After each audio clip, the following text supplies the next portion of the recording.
Hello, and welcome to our show. I'm Ann Curran, Executive Director of the Armonk Outdoor Art Show, and we are celebrating our 59th annual show. And it's the very first time that we're doing a virtual show. So I'm so glad to have two wonderful host artists with us today. And our attendees, thank you for joining early on a Sunday morning. Excuse me. Our annual outdoor show is sponsored by the Friends of the North Castle Public Library, and net proceeds of the show each year go to our local libraries, and they fund educational and entertainment programs for all ages, as well as the Armonk Players, our local theater group. So we are also very pleased that our sponsors stepped up this year and really allowed us to put the show online.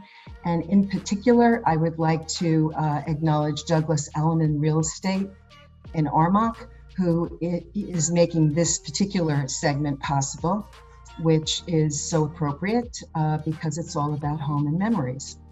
All community donations, even an amount similar to the entrance fee of our show would be very much appreciated. You can donate easily through our website, which is armonkoutdoorartshow.org, and it'll keep us going strong for next year when hopefully we're all back on the field. Our full online schedule has a great selection of videos on demand. There are artists' galleries that are named after our participating sponsors. There are wonderful studio tours and demos for 6 individual artists, and there are live programs like this one. So I encourage everyone to explore the work of all 160 artists, juried artists for our show this year through the exhibitor pages on our website. You can browse the work, contact artists directly, and we hope that, in so doing, you will be inspired to purchase really fabulous art. So let's get on to our program for this morning.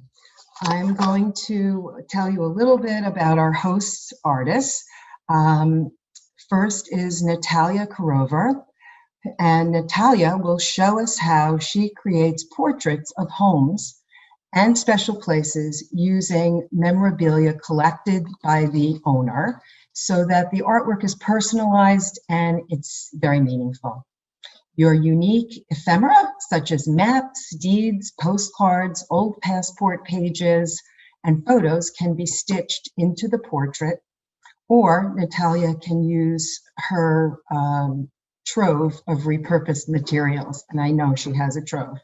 So the artwork that she creates is truly a special way to commemorate a new home, an old home, a place, and I think it's going to be fascinating to watch her tell us about that. We also have a collage artist, Marjolyn Hart, with us, who will speak about her work, and its inspiration comes from memory and nostalgia. In the past few months, Marjolyn has highlighted the significance of family by way of creating special, one-of-a-kind pieces that celebrate personal history and events. Marjolyn can collaborate with you to create a unique commission, and one that will be a very special way of honoring a person that you love. I think that both of these art forms in this particular time that we find ourselves are an unbelievably interesting and special way to create a piece for someone in your life or yourself to really commemorate something special. And when it's hard to come up with a gift for someone these days, this is certainly a great idea. So I will just ask attendees if you care to type a question for the artists as they go through their presentations, put it in the chat. We will get to questions at the end so that we have enough time for each of them to really delve into their work. So we'll start with Natalya. Take it away, Natalya. Thank you, Anne. I am delighted to be part of the virtual Armonk Outdoor Show. It's been a wonderful venue for me, including from the very first year when I got the Best New Artist Award. How exciting was that? So this is my 5th year participating with the Armonk Outdoor Art Show. And thank you, Anne, and all the wonderful volunteers that keep this show going. It's really quite a dedication that they show. So let me share my screen.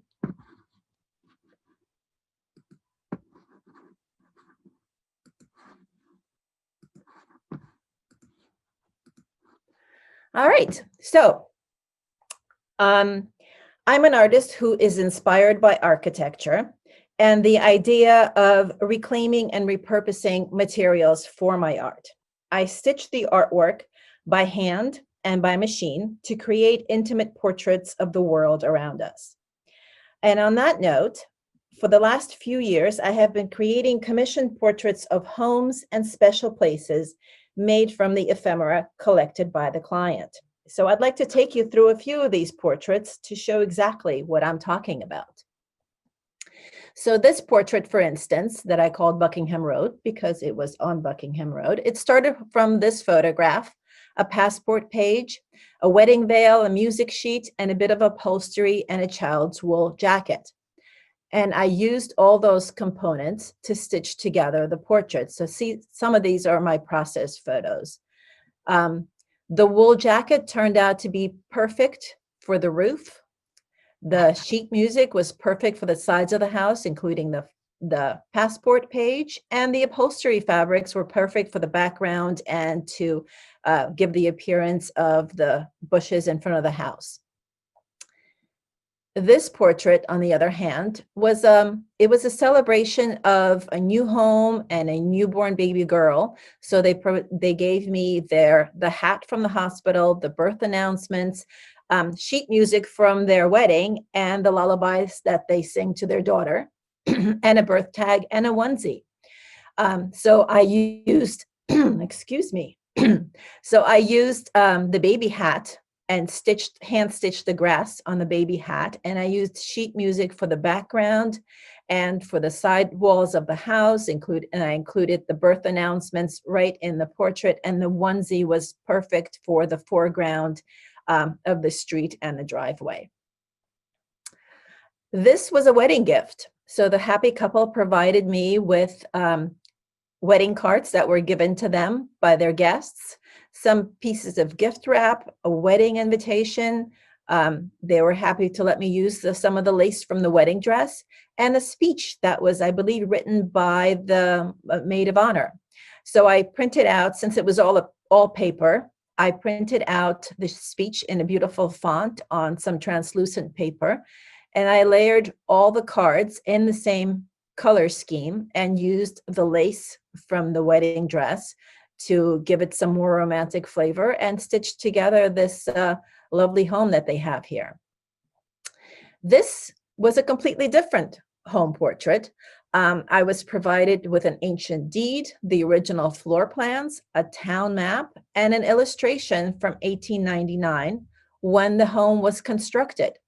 So I actually was not given the physical documents. I was sent PDF files, and the first part of the collage process for this home portrait took place in Photoshop, where I played with the photographs of the home they sent me and the PDFs of the documents to create a composition, which I then printed out on varying fabrics. They were all silk, but a silk satin, a silk chiffon, a silk organza, and then I layered them once more in physical form for this portrait. You can see the translucencies going over the home and over the illustrations in the back. And there was a lot of hand stitching here to provide details. And I even did a fabric edge on this portrait. This portrait was very different. That's the thread through all of these portraits. Because you're providing me the ephemera, each piece is completely different. So these homeowners provided me with a pair of very well-used mittens, some tissue paper and ribbon and dryer sheets and cellophane, and twigs from the tree in the front of their house. So I took the mittens apart, I took the tissue paper apart, and I constructed this portrait. So the mittens were perfect for the grass. The tissue paper was perfect for the path in front of the home. The cellophane appropriately went into the windows. And I stitched the twigs onto the portrait after the portrait was completed. Now this, again, was completely different. This is actually the most recent commissioned home portrait that I completed. It was a 50th wedding anniversary gift to the parents from their 3 daughters. And it was a surprise too. They provided me with town maps, local guidebooks, rocks and seashells and Scrabble squares, stickers, fabric, fiber bowls, a golf scorecard, and postcards. There was a wealth of information. So actually, we wound up having a Zoom conversation with the 3 sisters as they talked me through all the ephemera that they sent, and they said what was more important, what was less important. They told me about their parents' interests and hobbies, and then I was able to stitch all of that together into a collage. And I even used a photograph from their wedding, and I stitched portraits of them into the portrait of their home. So here are some fun photos of portraits with their owners. And this is one way somebody chose to display their portrait on a side table next to the sofa. So here are some details. Each portrait measures 12 by 12 inches. I find that's a nice, good size. The portraits have a finished edge and they're wired for hanging. You can choose to have the portrait frame after you have it. The current portrait cost is $750. I require a $250 non-refundable deposit due at the time of booking, and $500 is due upon completion. I only have time to do 8 portraits per year. Each portrait takes approximately a month, varying on the complicated details, which really do vary with every portrait. I am just about to get started on working on the very last portrait for 2020, and I will open up the slots for 2021 in December. So if you are interested in a portrait, you can click on over to my website, which is artbynatalya.com, and sign up for my newsletter, because that's how you'll find out when I open up the slots for next year's home portraits. So I look forward to hearing from you. I look forward to your questions in the chat. And thank you, Anne. I will now stop screen sharing. Hi, that was just fantastic. I think it's so wonderful that we get an opportunity to hear how something so personal is made and what goes into it. So I just loved that. Next, we have Marjolyn Hart. For anyone who joined us a few minutes late, Marjolyn is going to take us through her artwork. She's a collage artist that also does very special one-of-a-kind pieces that can be commemorating your personal history and events, and she'll explain all of that. So Marjolyn, nice to have you tell us all about it.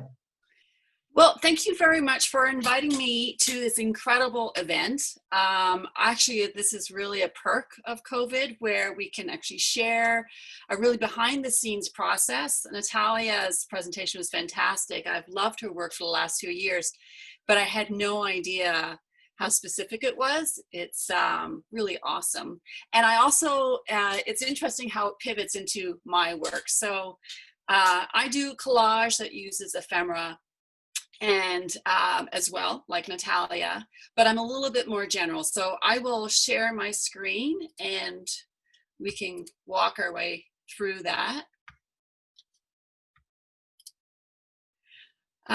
So I have been an artist at the Armonk Outdoor Art Show for several years, and it's a very unique show in the US because it's only fine art. And as a result, it really gives access to people to really find the top artists that are working within the US. And so it's always an honor to be part of this. And I think this type of event is a reflection of the quality of the organization and Anne's driving ability to keep this going. So when I do commissions, I work in 3 different ways. I either create a visual document that celebrates your family or an event, so it's very personal, or I work with honoring of a gift of art that says something that you know someone will love them. So not necessarily an actual images of those people, but descriptions, and then I work through nostalgia and old images to find a way of reflecting that person. And my resources are, I work through ads, classic films, old photos that I might find that reflect that. And then the third piece that I work quite a bit is celebrating a favorite place. So this usually comes down to cities or a place you've traveled, something that you want a memento of. So I'm going to show a little bit of working through some videos. As you can see here, the story starts with old photos. It's an old photo album that a client of mine gave. And it's you can start with those moments. If you don't have that, then I can work and find images that reflect that. This is an example of that. So as you take these pieces of history, they are embedded into the imagery, whether it's handwritten notes that people have or it's old letters. I don't use actual materials. I'll do photocopies. I don't like using the actual materials. So this is an old photo given to me of a client and then translated into an architectural space. New Orleans, a favorite place of this person, an old photo of a family, then translated into poetry.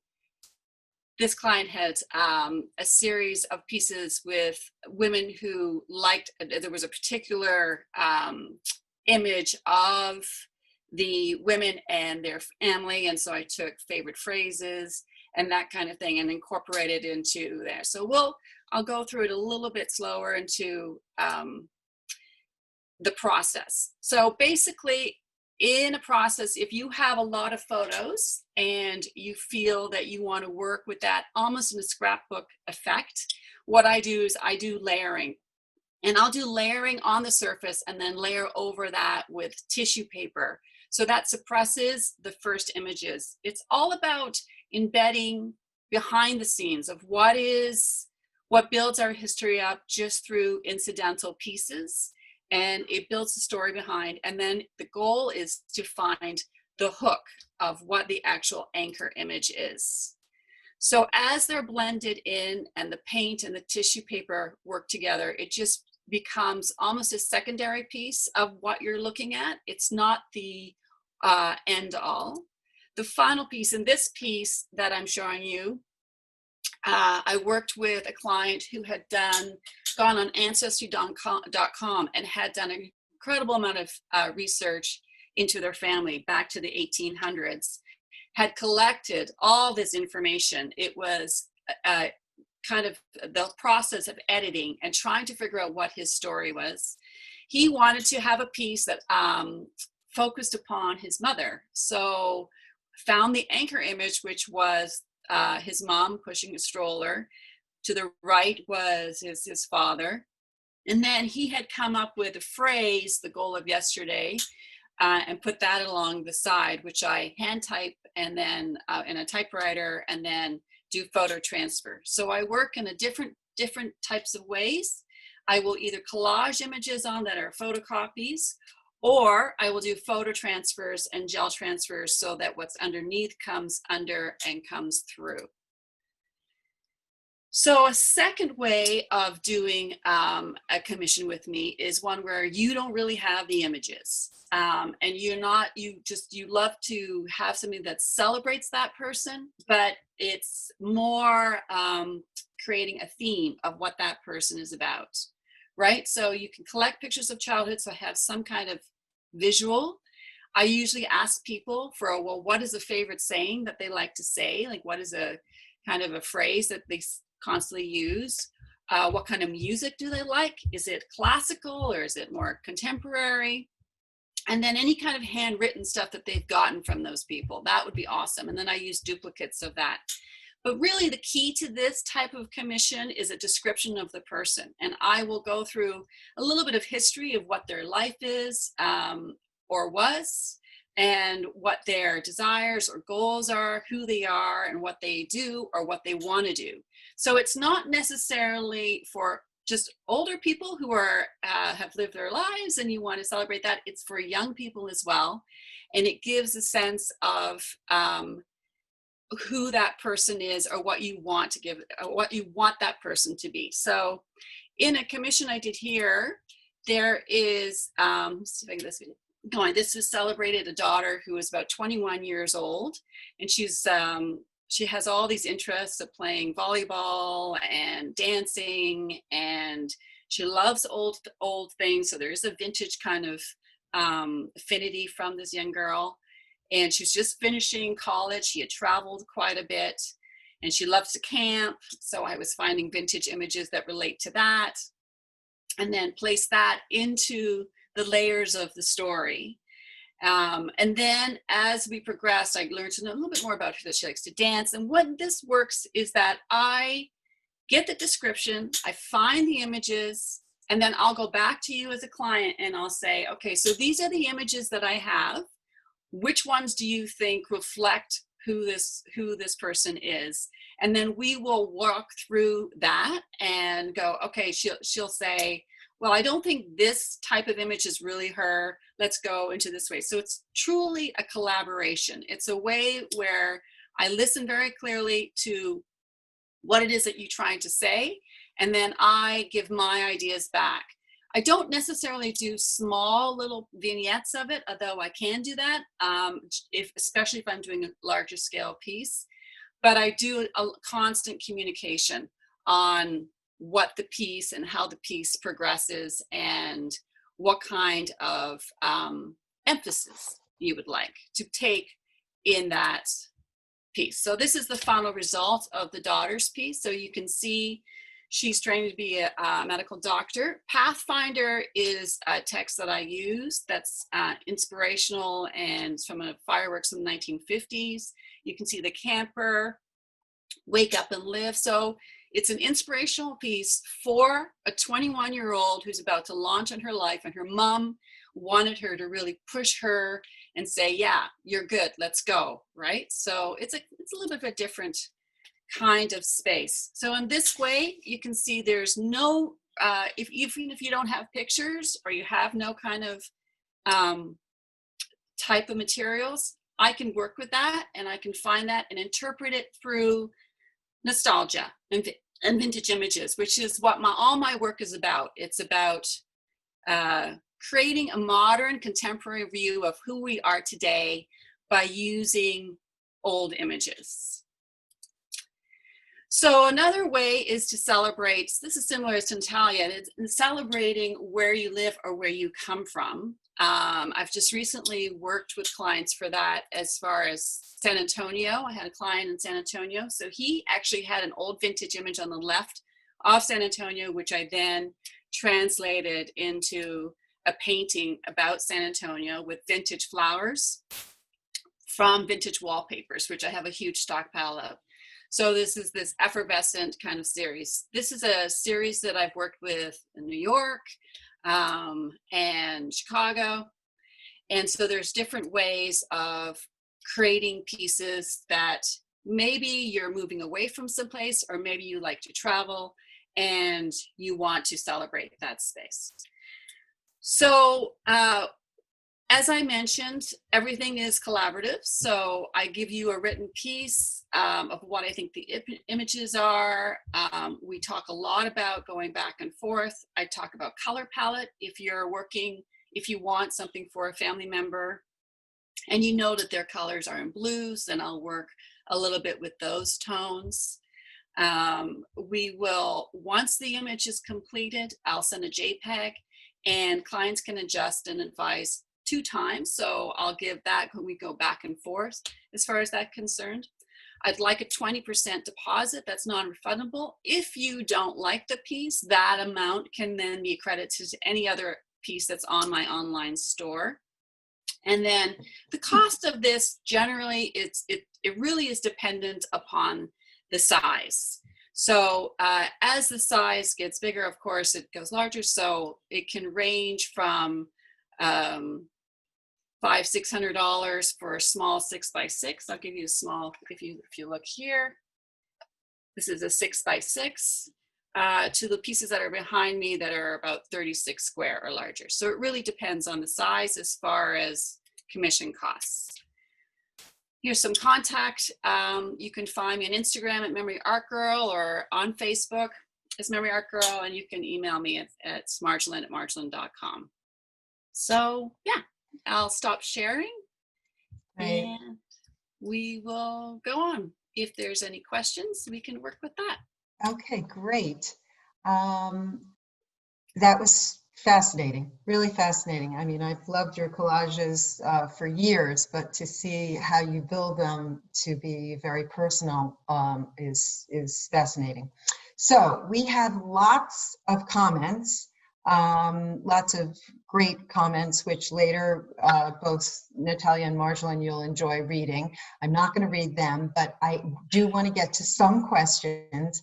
And I think the best way to do the questions is perhaps to have questions to Marjolyn, since we just saw your piece, and let you answer them. And then I will, after we do that for a couple of minutes, I'll go to Natalya, because there are some questions about specific things that each of you mentioned, and going back and forth will be confusing. Okay, so let's see.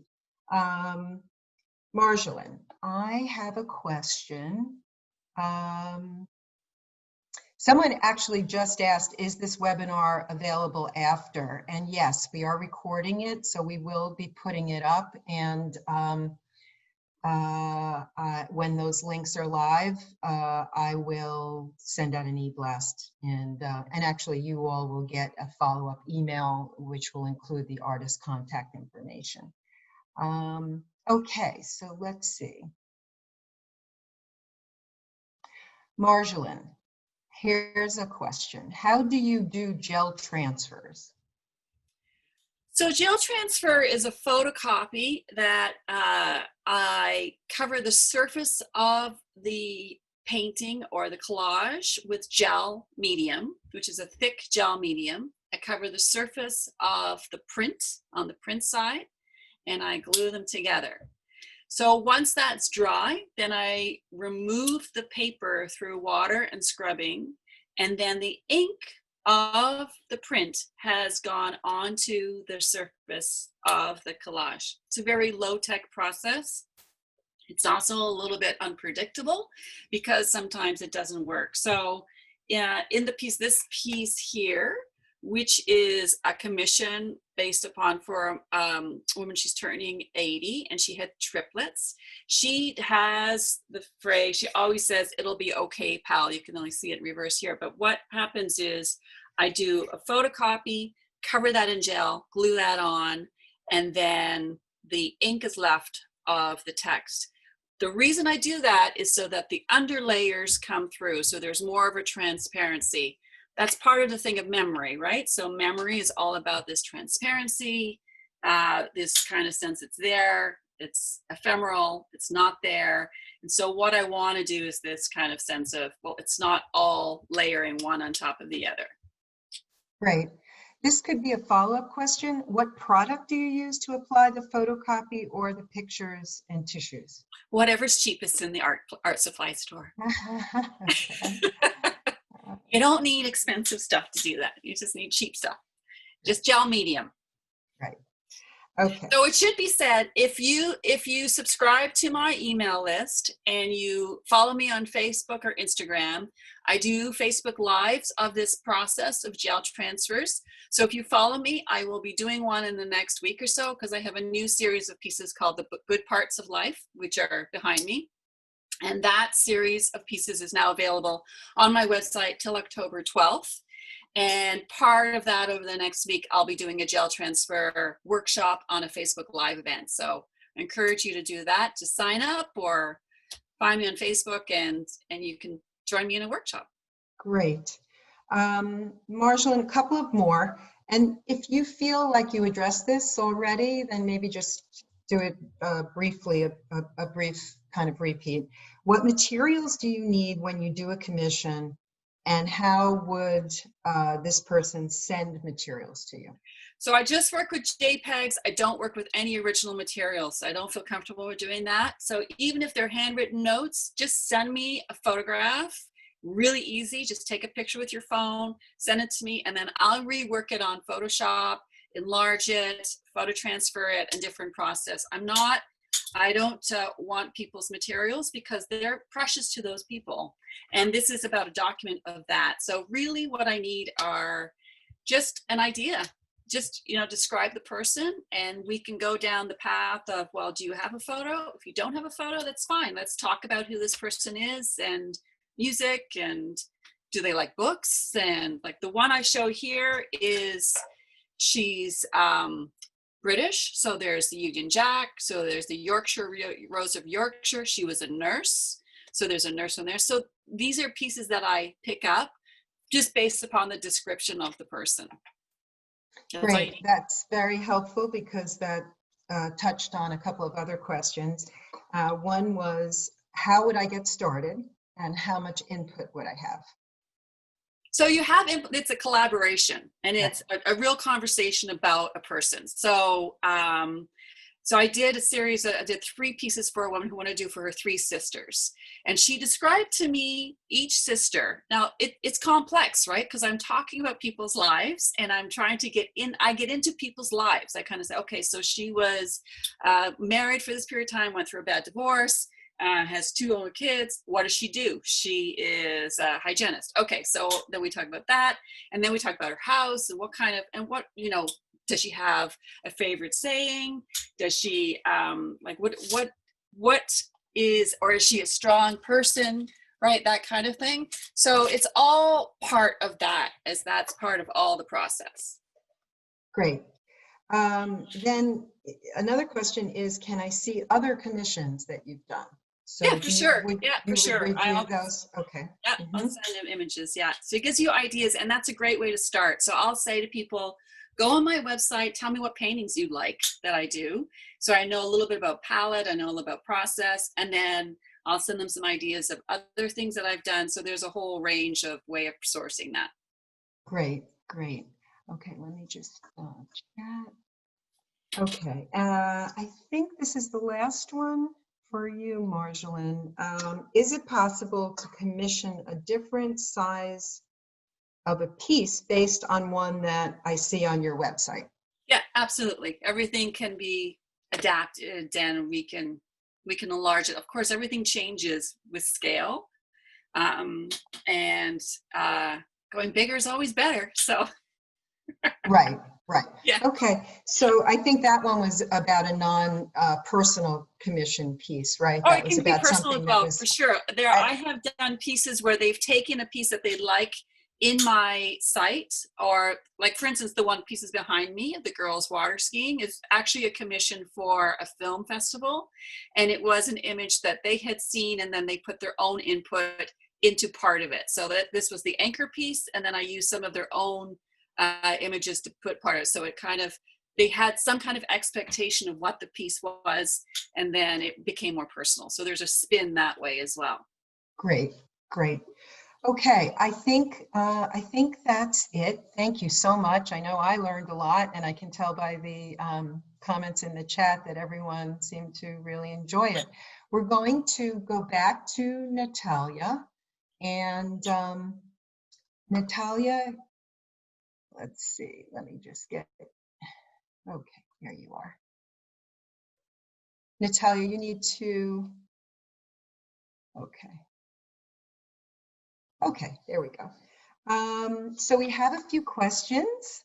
Again, your presentation was just terrific. Natalya, is this all hand stitched, or do you do work on a machine also? So I do work on machine, and I stitch by hand. Most home portraits actually start out with machine stitching, and then I do the finishing touches by hand. Some home portraits are completely stitched by hand. It really depends on what kind of materials I'm presented with and what is the vibe I get from the materials. So I follow my intuition in a lot of the work that I do. Great. Okay, here's an interesting question. Do you allow the client to change the design if or while, I guess, while you are creating it? So, I mean, maybe that means can the client sort of go in a slightly different direction as you're working with So that sure, person? it doesn't happen very often, but I am happy to talk to the client during the creation process. So usually the conversation takes place in the beginning when they send me photographs and they send me ephemera. We will have, some people send me notes with their ephemera, so I'll open up the box and there'll be a note on every piece explaining what it is. Or we will have a phone conversation, an email conversation, or a Zoom conversation.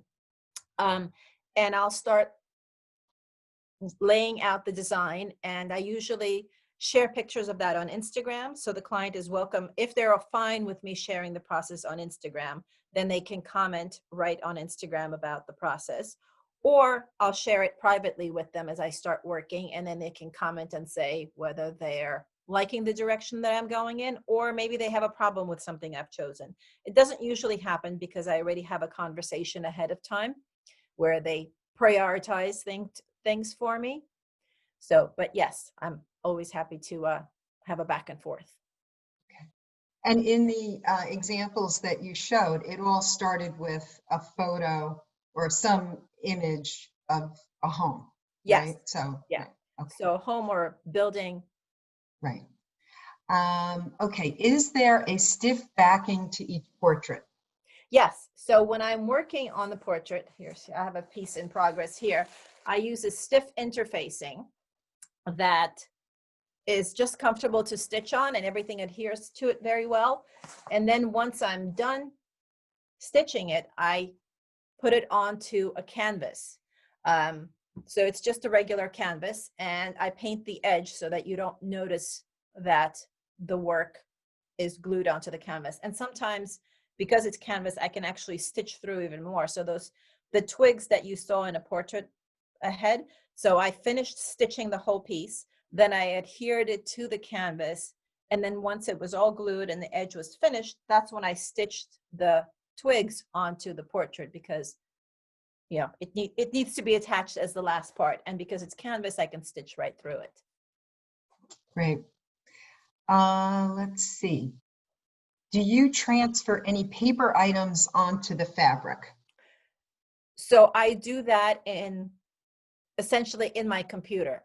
So if you send me any paper items that you don't actually want me to use, or you just send me a PDF or a JPEG of some paper items like a deed or house plans or whatever, I process them in Photoshop, and then I print them on fabric in my printer, and then I have the fabric to use. That's great.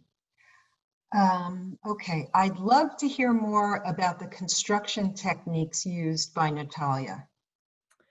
Well, so essentially it's a collage. So I take the elements that are given to me, and I sometimes cut them apart. Sometimes I just layer them.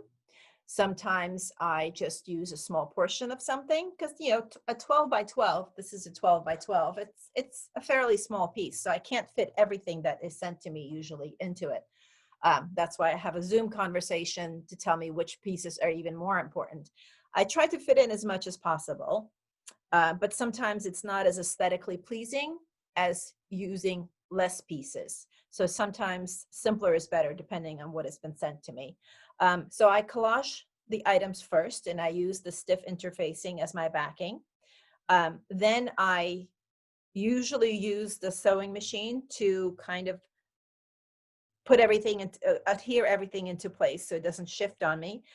And then I spend a lot of time hand stitching the details, which is usually a very meditative process.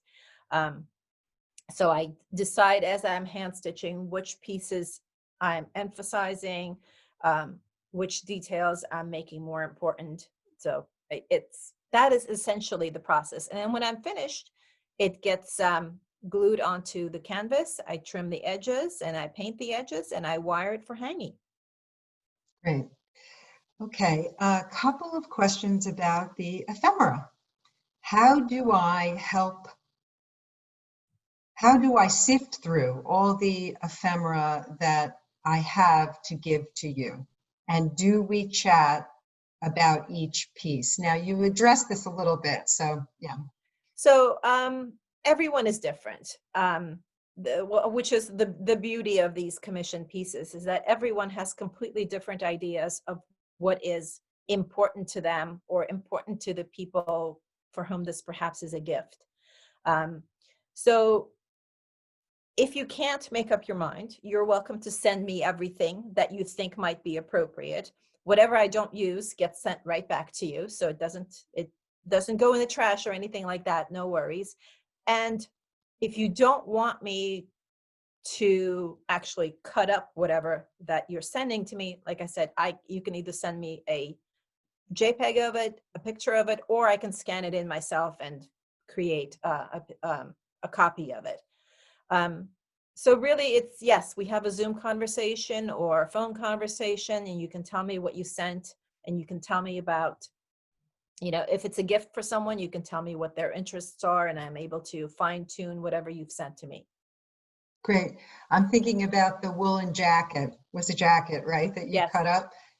What was the significance of that? So that was the husband's jacket from his childhood. So sweet. They were, I think they were downsizing, and they didn't actually want to, keep old clothes, but that jacket just, I think it was featured in many family photos. So they wanted to use it some way to remember it. So it was perfect. It's such a wonderful idea. So here's a good follow-up question. Are there any types of ephemera that won't work? So anything super heavy, like, Okay. I would prefer you don't send me some pieces of heavy duty iron or anything like that, or heavy duty rocks, things like that. You have to remember that the piece is 12 by 12. But, small pebbles like this last portrait that I just did, I glued on and stitched on small pebbles and some sea glass and things like that. That is totally welcome. Seashells, light things like that. And, if you want me to, there's a special button or something like that, I'm happy to include that as well. Great. Well, there are other questions, but I think we've covered pretty much, about the ephemera. One thing which did come up, but I'd like you to emphasize again, is you showed homes, but it doesn't have to be a house, right? Correct. So, Yeah, it doesn't okay. have to be a house. I've done commissions of different scales, not just the 12 by 12, where it was a wedding venue actually. So it doesn't matter. And it can be nature as well. It can be a beautiful park. It could be A special place then. special place. Yeah, Yeah, it does right. not have to be a home. Okay, great. So Natalya, there are a few questions about your artwork behind you. So can you please tell us a little bit about that? Sure, I'm happy to. So this artwork is here temporarily. It's about to leave for an exhibit in Philly, and it had been exhibited out in Ohio a couple of years back. So this is from my series that's called Iron Spine, and to me, the fire escape feels like an iron spine of the city. So this is an abstracted collage of 3 fire escapes. It's actually fabric. It's done on a vintage linen bed sheet. And the fire escapes are all out of single-use plastic, which is my main material for my own body of work. I, work on repurposing and recycling, and single-use plastic is out there and it cannot be recycled. So I've made it into my material. And it's actually, there's some really beautiful elements to working with it. It's translucent and transparent, and the layers make beautiful color combinations, and it stitches just like fabric. So that's perfect for me because I stitch my artwork. I don't paint it. So That's Great. that's the story behind that. And that type of work, your cityscapes and the single-use plastic materials, that's all on your website. And That is all my website. Yeah. okay.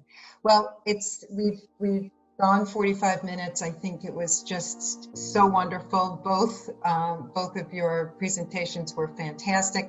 I'm just going to say, maybe Natalya, if you want to just give us a closing little statement or remark, and we'll do the same for Marjolyn. Sure. So thank you for having me here. I really appreciate the opportunity. It's too bad I can't see you all in the field in my booth, but I'm happy to have this alternative. I'm happy to be able to speak to you, Anne and Marjolyn, and to all the people out there. And I look forward to next year in live and in person.